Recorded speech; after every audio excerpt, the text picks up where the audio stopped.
নমস্কাৰ প্ৰিয় দৰ্শক, প্ৰজ্ঞান ইউনিভাৰ্ছ চেনেলত আপোনালোকক সকলোকে স্বাগতম জনাইছোঁ। প্ৰিয় দৰ্শক, প্ৰতি সপ্তাহে নতুন সম্ভাৱনা, নতুন প্ৰত্যাহ্বান আৰু নতুন সুযোগ আনে। কিছুমান সপ্তাহে আমাক আগবাঢ়ি যোৱাৰ সুযোগ দিয়ে, আনহাতে আন কিছুমানে আমাক সংযম, ধৈৰ্য আৰু আত্মনিৰীক্ষণ শিকায়।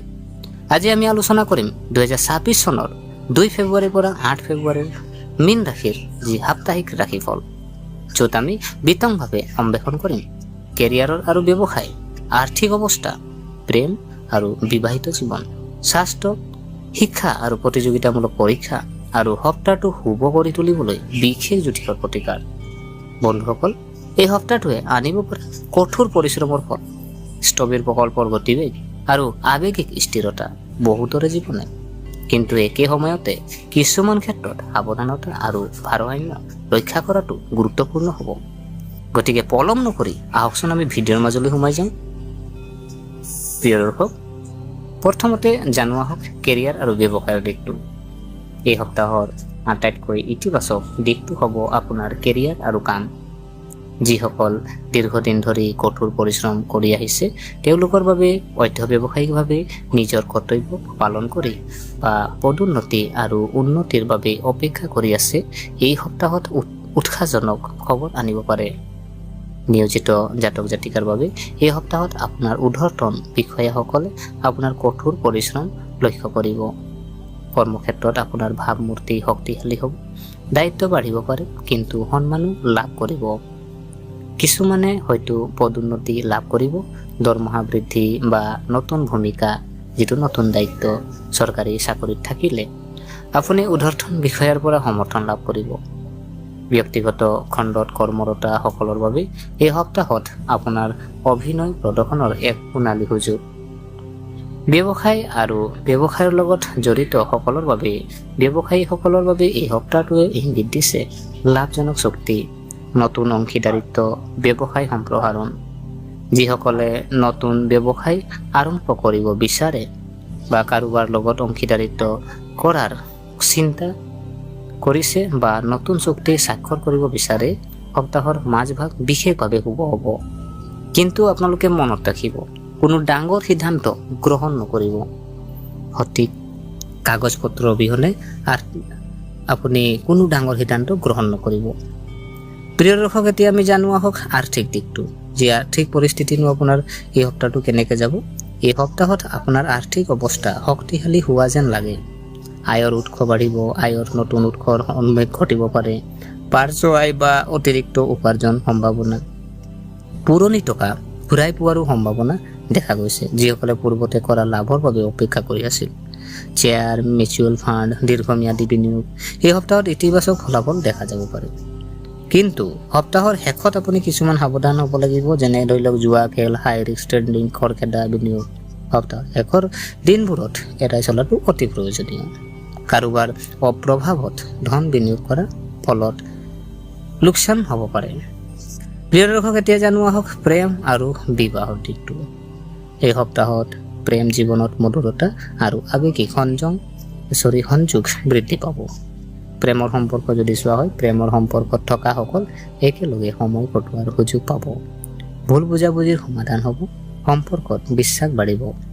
কিছুমান মানুহ যদি চাওঁ, বিবাহৰ প্ৰস্তাৱৰ কাৰণে যদি ভাবে, তেতিয়াহ'লে পৰিয়ালৰ অনুমোদন লাভ কৰিবও পাৰে।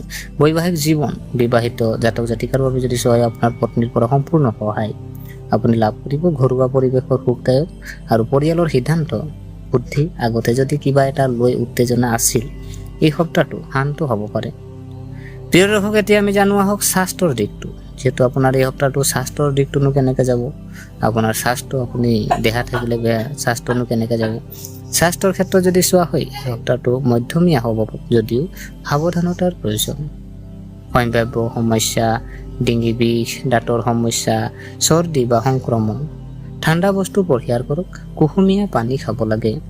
মানসিক স্বাস্থ্য, মানসিক চাপৰ পৰা হাত সাৰিবলৈ যোগাসন, প্ৰাণায়াম, ধ্যান অতি উপকাৰী বুলি প্ৰমাণিত হ'ব। শিক্ষা আৰু ছাত্ৰ ছাত্ৰী যদি চাওঁ, শিক্ষা আৰু ছাত্ৰ ছাত্ৰীৰ দিশ আপোনাৰ কেনেকৈনো যাব। ছাত্ৰ ছাত্ৰীৰ বাবে এই সপ্তাহত মিশ্ৰিত ফলাফল দিব। অধ্যয়নত ব্যাঘাত, পাৰিবাৰিক অনুষ্ঠান, আত্মীয় স্বজনক লগ কৰা, মনৰ বিচৰণ, অধ্যয়নত বাধাৰ সৃষ্টি কৰিব পাৰে। অৱশ্যে ছাত্ৰ ছাত্ৰী প্ৰতিযোগিতামূলক পৰীক্ষাৰ বাবে প্ৰস্তুতি চলোৱা তেওঁলোকৰ কঠোৰ পৰিশ্ৰম অব্যাহত ৰাখিব লাগে। বিশেষ জ্যোতিষৰ প্ৰতিকাৰ কিছু আছে, আপুনি কৰিব পাৰে। ধৰি লওক আপোনাৰ এই সপ্তাহটো অধিক শুভ কৰিবলৈ আপুনি কিছু প্ৰতিকাৰ কৰিব পাৰে। যেনে দেৱী দুৰ্গাক আপুনি প্ৰতি শুকুৰবাৰে আপুনি ঘিউৰ চাকি জ্বলাওক, আৰু পাৰিলে 108 বাৰ দম দুৰ্গাই নমঃ আপুনি জপ কৰিব পাৰে, আৰু ৰঙা কাপোৰ পিন্ধক, আৰু পাৰিলে কুঁৱৰী ছোৱালীক আপুনি মিঠাই দান কৰক। এই প্ৰতিকাৰ বাধা দূৰ কৰিব, মনলৈ শান্তি আনিব আৰু সৌভাগ্য বৃদ্ধি কৰিব। প্ৰিয় দৰ্শক, এই সপ্তাহত 2026 চনৰ 2 ফেব্ৰুৱাৰীৰ পৰা 8 ফেব্ৰুৱাৰীলৈ যি মীন ৰাশিৰ আমি কঠোৰ পৰিশ্ৰম, ভাৰসাম্য আৰু সঠিক সিদ্ধান্তৰ সপ্তাহ।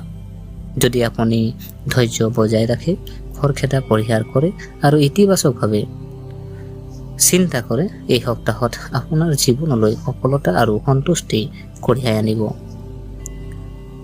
প্ৰিয় দৰ্শক, যিহেতু আপোনাৰ এই যি আমি আলোচনা কৰিলোঁ আজি গোটেই সপ্তাহটোৰ, আজি মীন ৰাশিৰ ওপৰত যিহেতু আমি আলোচনা কৰিলোঁ, আজি আপোনালোকে যদি এই প্ৰতিকাৰসমূহ, যিখিনি প্ৰতিকাৰ আমি ক'লোঁ, সেই প্ৰতিকাৰসমূহ আপোনালোকে যদি কৰে, তেতিয়া নিশ্চয় আপোনালোকৰ যি ফলাফল। আৰু এটা কথা মনত ৰাখিব যে এই যি ৰাশিফল আমি প্ৰত্যেকটা ৰাশিৰ আমি ওপৰত আলোচনা কৰোঁ, সেইখিনি কিন্তু চন্দ্ৰ ৰাশিৰ ভিত্তিহে আমি আলোচনা কৰা হয়।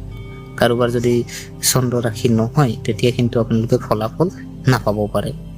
যাৰ যদি আপোনাৰ চন্দ্ৰ ৰাশি, তেখেতসকলৰ কাৰণে এই ৰাশিফল আমি আলোচনা কৰা হয়। আৰু গতিকে আশা কৰিছোঁ আপোনালোকে ভিডিঅ'টো চাই ভাল পালে। যদি এই ভিডিঅ'ই আপোনাক কিঞ্চিত মানুহ লাভান্বিত কৰিলে, তেনেহ'লে ভিডিঅ'টো আপোনালোকে লাইক এটা কৰিব। আজি বহুতে ভিডিঅ' আপোনালোকে চাই কিন্তু লাইক নকৰে। প্ৰিয় দৰ্শক, আজি আপোনাৰ ক'বলৈ গ'লে আৰু যিমান পাৰে আপোনালোকে ভিডিঅ'টো শ্বেয়াৰ কৰিব, আৰু ভিডিঅ'টো আপোনালোকে নিজৰ পৰিয়ালৰ লগত শ্বেয়াৰ কৰাৰ লগতে আপোনালোকৰ বন্ধু বান্ধৱীৰ লগতো আপোনালোকে ভিডিঅ'টো পাৰিলে শ্বেয়াৰ কৰিব। আৰু কমেণ্টত আপোনালোকে কমেণ্ট বক্সত জয় হনুমান আপোনালোকে কমেণ্ট কৰিব, আমাক যিহেতু উৎসাহিত কৰিবৰ কাৰণে।